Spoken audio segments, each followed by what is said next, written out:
London में ज्ञान साधना। एक प्रोफेसर के रूप में डॉक्टर अंबेडकर को अच्छा वेतन मिलता था। फिर भी वे बहुत ही किफायत से रहते थे। वे अपने परिवार सहित उसी श्रमिक क्षेत्र में 2 कमरों में रहते थे, जो इम्प्रूवमेंट ट्रस्ट चाल परल में था और जहां उनके माँ-बाप तथा भाई आनंद राव भी रहते थे। अपने वेतन में से डॉक्टर अंबेडकर एक निश्चित रकम रमाबाई को दिया करते थे, ताकि परिवार का खर्च चलता रहे। अधिकांशतः पैसे वह बचाने का प्रयास करते थे, जिससे लंदन जाने की समस्या हल हो जाए। अंत में डॉक्टर अंबेडकर ने अपना कुछ पैसा बचाया, कोल्हापुर के साहू महाराज से कुछ आर्थिक सहायता प्राप्त की और अपने मित्र नवल भतेना से 5,000 रुपए का ऋण लेकर लंदन प्रस्थान किया। जुलाई 1920 में वे कानून तथा अर्थशास्त्र का अध्ययन पूरा करने के लिए लंदन रवाना हो गए। सितंबर 1920 से उन्होंने London school of economics and political science में अर्थशास्त्र का अध्ययन पुनः आरंभ कर दिया और साथ ही साथ ग्रेज इन में बार एट लॉ की पढ़ाई भी संभाल ली। इस प्रकार वे पुनः ज्ञान साधना में जुट गए, जिसके लिए कई वर्षों से चिंतित थे। इसी बीच बड़ौदा के अधिकारी रियासत की आर्थिक स्थिति नियंत्रित करने और महाराजा के हितों की रक्षा का बहाना लेकर डॉक्टर अंबेडकर के पीछे पड़ गए। चूंकि डॉक्टर साहब ने इकरारनामा के अनुसार बड़ौदा राज्य में 10 साल तक सेवा नहीं की, इसलिए उन्हें छात्रवृत्ति की रकम वापस करनी चाहिए।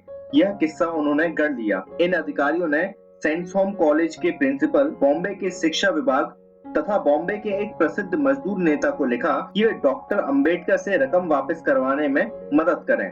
इस रकम को उन्होंने ऋण की संज्ञा दी। वे यह भी सोच रहे थे कि डॉक्टर अंबेडकर पर कानूनी कार्रवाई की जाए। लगता है बड़ौदा महाराज को इन सब बातों से कतई अवगत नहीं कराया गया होगा। इधर डॉक्टर अंबेडकर के लिए यह सिर दर्द का विषय बना हुआ था, लेकिन जब महाराजा को इन सब हरकतों का पता लगा तो उन्होंने अधिकारियों को लताड़ा और निर्देश दिया कि आइंदा डॉक्टर अंबेडकर से इन संबंध में कोई पत्र व्यवहार न किया जाए। अब निश्चिंत होकर डॉक्टर अंबेडकर ने अपना सारा ध्यान पढ़ाई लिखाई में लगा दिया। वे अधिकतर अपना समय लंदन म्यूजियम में बिताया करते थे, जहां संसार के विख्यात विद्वानों की कृतियां रखी हुई थी और जहां कार्ल मार्क्स, मिजनी, लेनिन तथा सावरकर जैसे महान लोगों ने ज्ञान साधना की थी। लंदन म्यूजियम में वे पुस्तकों में डूब जाया करते थे। वे सुबह के 8 बजे से लेकर शाम के 5 बजे तक वहां डटे रहते थे। वे समय का मूल्य पहचानते थे। समय और धन बचाने के लिए वह दोपहर का भोजन भी नहीं किया करते थे। एक महिला द्वारा संचालित निवास स्थान में वह रहा करते थे। वह महिला बड़ी ही कठोर एवं भयानक लगती थी। नाश्ते में वह अपने किराएदारों को मछली का एक टुकड़ा, 1 कप चाय तथा डबल रोटी के टुकड़े पर लगा हुआ कुछ मुरब्बा दिया करती थी। भीमराव इतना नाश्ता खाकर सुबह ही लंदन म्यूजियम की ओर दौड़ते। प्राय वही प्रथम पहुंचने वाले होते थे। तब वह घंटों तक वहां पुस्तकों में डूबे रहते थे। बीच में कोई चाय पानी नहीं होता था, क्योंकि धन अभाव था। वह शाम तक वहीं जमे रहते और अंत में लाइब्रेरी का वॉचमैन उन्हें जाने के लिए आग्रह करता था। भीमराव ही अंतिम व्यक्ति के रूप में बाहर आते। उनकी जेब लिखे गए नोट से भरी पड़ी रहती थी। बाहर निकलते निकलते वह एकदम थक जाते, चेहरा पीला पड़ जाता और सारा शरीर कमजोर हो जाता था।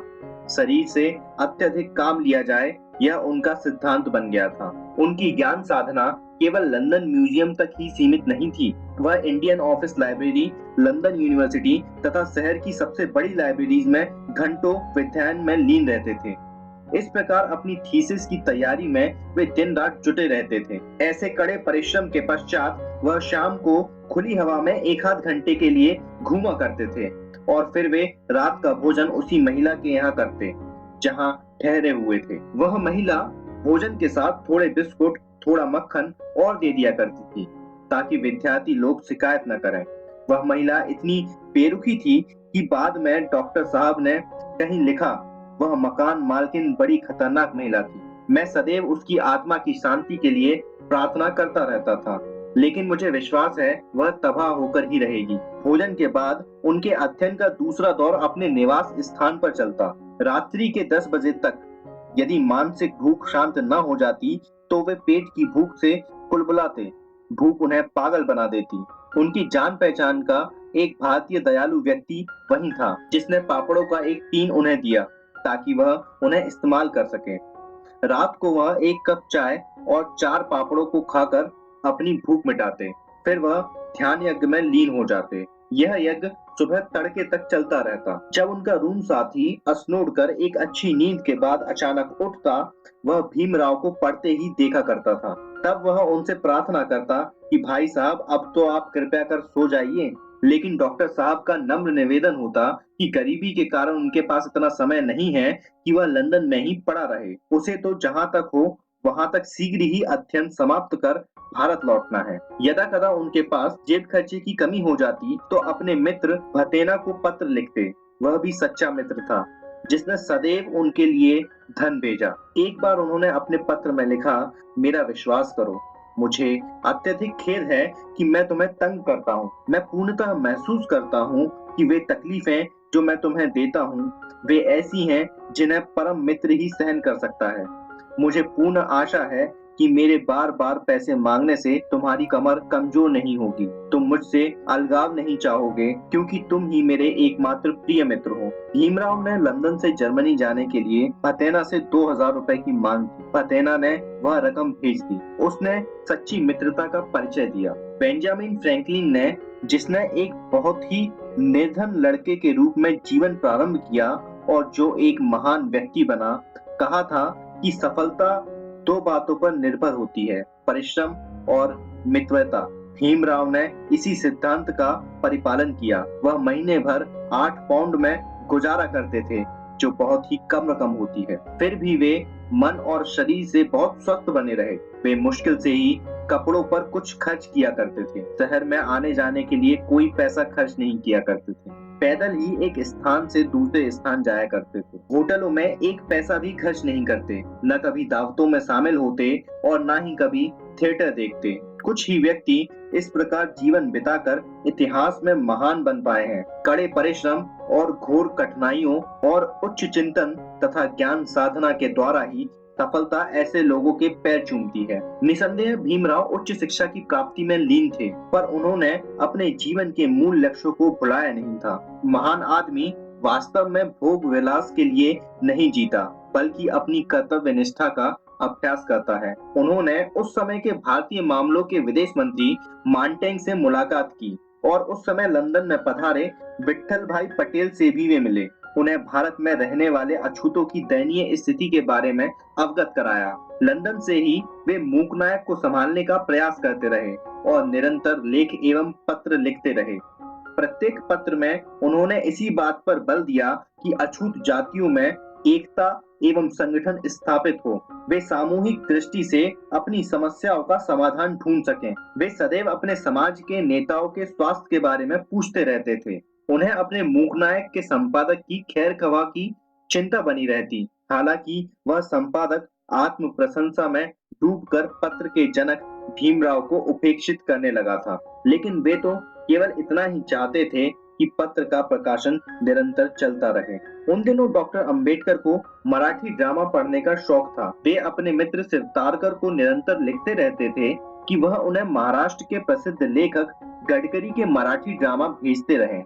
एक और पुस्तक जिसके लिए उन्होंने लंदन से लिखा, वह मैकोलॉक द्वारा लिखित रिकार्डस वर्कर थी। यह पुस्तक अप्राय किंतु महत्वपूर्ण थी। उसे बॉम्बे के एक बुक स्टॉल से खरीदकर लंदन भेजा गया। सामान्यतः भीमराव लंदन में स्वस्थ रहे, पर एक पत्र से ऐसा लगा कि वे अक्टूबर 1922 में बीमार पड़ गए थे। परंतु यह खबर उनके परिवार वालों से छिपा ली गई ताकि उनकी पत्नी रामाबाई परेशान न हो जाएं, क्योंकि उन्हें सदैव अपने पति के स्वास्थ्य की चिंता बनी रहती थी। दिन पर दिन घिसने के पश्चात भीमराव ने अपना शोध कार्य बहुत कुछ पूरा कर लिया था। जब एक शोध कार्य पूरा हो गया, तब उन्होंने provincial decentralization of imperial finance in British India के नाम से उपस्थित किया। इस कार्य के लिए उन्हें जून 1921 में मास्टर ऑफ साइंस की डिग्री प्रदान की गई। अक्टूबर 1922 में उन्होंने अपनी प्रसिद्ध thesis the problem of the rupee London university को प्रस्तुत की और फिर वे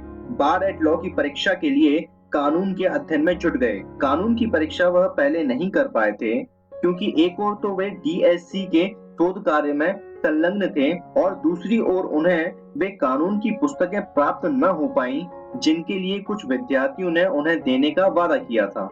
इसी बीच डॉक्टर अंबेडकर यूरोप के प्रसिद्ध शिक्षा केंद्र बॉन जर्मनी जाने की सोच रहे थे। क्योंकि लंदन यूनिवर्सिटी का अध्ययन प्राय समाप्त हो चुका था, वे अप्रैल 1922 के मध्य से लेकर मई 1922 के मध्य जर्मनी में रहे ताकि वे बॉन यूनिवर्सिटी में प्रवेश का प्रबंध कर सकें। फिर वे लंदन वापस आ गए। लंदन यूनिवर्सिटी में डीएससी का शोध कार्य प्रस्तुत करने के बाद वे बॉन यूनिवर्सिटी में अध्ययन के लिए पुनः चले गए, जहां वे जर्मन एवं फ्रेंच भाषाओं का अध्ययन करने लगे। मुश्किल से वे वहां 3 महीने रहे होंगे कि मार्च 1923 को उन्हें उनके प्रोफेसर एडविन केनन ने लंदन वापस बुला लिया, जो ब्रिटिश साम्राज्यवादी विचारधारा में रुचि रखते थे। थीसिस को सारांश बदले बिना कुछ संशोधन के पश्चात पुनः पेश करने के लिए लिखा।